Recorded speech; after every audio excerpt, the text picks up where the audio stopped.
parking lot of an Ontario driving test center, and that requires a bit of explanation. I aspire to acquire a school bus from some distance away, drive it home, and spend the next year converting it to a schoolie. And for reasons that some will regard as rampant credentialism, I've decided that a key step on that critical path is to get a CDL, a commercial driver's license, and in particular a school bus license. I have a couple reasons for wanting to do that. One is that until the bus is converted to an RV, it is a commercial vehicle, and legally to drive it from the place where I buy it to home, I should have a CDL. The other reason is that the process of acquiring a school bus driver's license hopefully will give me some useful skills in actually driving the thing. As far as what class of CDL to get, the official Ministry of Transportation of Ontario, or MTO, bus handbook identifies classifications A through F. If I only wanted to drive a bus with up to 24 passengers, which I take to be 6 rows of 4 seats, I could settle for a Class E, but I aspire to get a 35-foot school bus, which takes me up to Class B. If I succeed in getting that license, it will entitle me to drive anything except a motorcycle and an 18-wheeler, which is Class A. Even, God forbid, an ambulance. And this handbook says that if I'm going to get a Class B, then I also need to study this truck handbook, which amongst other things has a lot of information about duty cycle and keeping a log of how many hours on and how many hours off. I don't yet know whether the bus I end up acquiring will have air brakes, so I also aspire at some point to get the Class Z or Z classification that will authorize me to drive a vehicle with air brakes. There are several steps involved in this process. At some point I'm going to have to take a hands-on course driving a school bus and pass a road test driving a school bus. That's down the line. For now, I've had to get a police report done, had to get a medical report from my doctor, that's also done. And today I go into this test center to do a vision test and to take a written knowledge test, 100 questions, of which I must get at least 85 right. I'm a fan of lifelong learning, but it's been almost 20 years since I was last in grad school, so my cramming for the final muscles are a bit creaky. Well, I can't remember when I was last exposed to that much collective exam anxiety in one room, but I passed the thing, just got a couple wrong on each section, but well within the margin of error.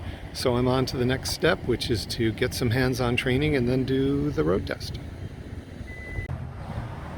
I'm going to be trained at the Ontario Trunk Driving School, which, as you can tell, is mostly about trucks. And now for something completely different. I thought it made sense to acquire a dash cam sooner rather than later. And after some research, I settled on this King Slim Dual Dash Cam D4. It was mostly well reviewed on Amazon, with one caveat. This is the camera. When installed as directed, you apply this double-sided adhesive to this pad on the GPS portion of it, and you're meant to affix it more or less permanently to the windshield of your vehicle. I didn't want a permanent installation. I want the option of moving the dash cam around within a given vehicle and to move it from one vehicle to another. So this is what I've done instead. I cut this piece of wood to size, drilled 2 holes, and screwed into the holes these threaded brass inserts. That permitted me to screw into them 2 of these suction cups. Now if I put a double-sided adhesive pad here and use it to attach to the camera here, the whole unit can then be placed anywhere I choose on a given windshield and moved around in one vehicle and moved from one vehicle to another. I hope we'll get a chance soon to see how it all works. I'm back in the workshop because I'm convinced that this setup won't work when it's affixed to an almost entirely vertical windshield, the way a bus windshield often is. This plastic can stand in for the windshield. Let me see if we attach it that way, the camera is pointing sharply downward. What I've come up with so far is to cannibalize this ball joint from a small tripod to cut a rectangle of wood corresponding to the size of the back of the GPS unit and embedded a nut in it so that I can thread the ball joint onto the back of it. Then I can use double-sided adhesive and attach it to the back. That should solve the problem of degrees of motion, because this will allow for a lot of flexibility. But I still have to figure out a way how to attach this ball joint to some member, which in turn is attached to the suction cups and to the windshield. Well, it's just before 8 a.m. I'm back in the parking lot of the school bus driver training school, and this appears to be the replacement bus that I'm going to be learning to drive today. I have the new and hopefully improved holder for the dash cam. Let's try it here on my windshield.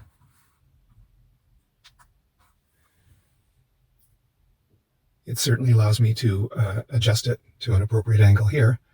Hopefully we'll get to see how it works on the bus.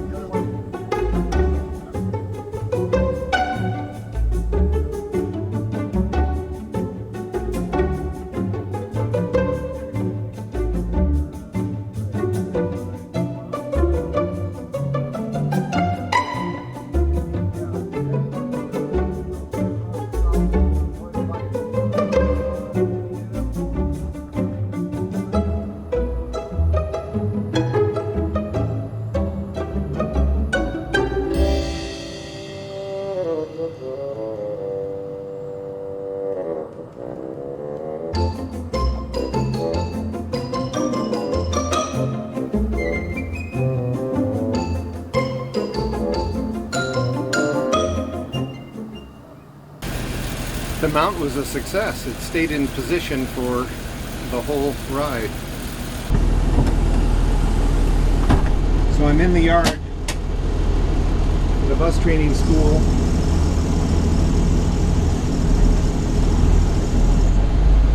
And what I'm training on now is backing into a slip between two pylons. I'm now perpendicular to the slip I have to back into. Go into neutral. Apply the parking brake. Put it on the four ways and walk around the bus.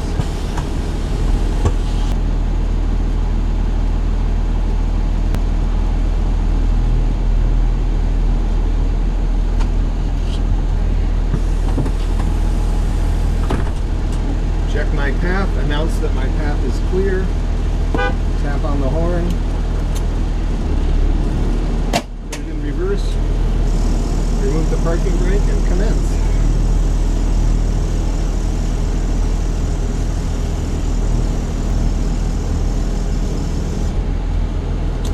Way wide of the mark. So I straighten out.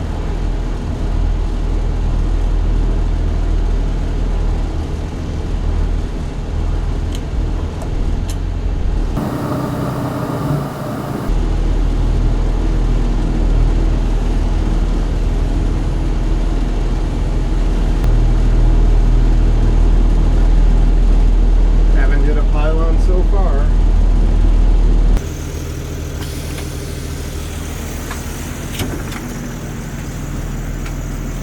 Let's see if I got within 3 feet of the pylon in the back. If I did, that gets me full marks. If I hit it, I fail. I think I've got it. My school bus driver training course ended 3 days ago. Today is the day for the final exam. It's being held in the parking lot of a disused Ukrainian social club. Before the road test begins, I have to demonstrate and describe how I would inspect 6 of more than 20 different bus systems, the 6 chosen randomly. And there's a lot in the details to recall. The in-cab check obliges me to say about 7 things about the dashboard and 7 separate things about inspecting the driver's seat. And on top of that is the road test. So success is by no means assured. I'm going to do the best I can. I've been studying, and fingers crossed. Well, that was nerve-wracking. I second-guessed every word that came out of my mouth during the first part of the test, and second-guessed every choice I made when I was on the road.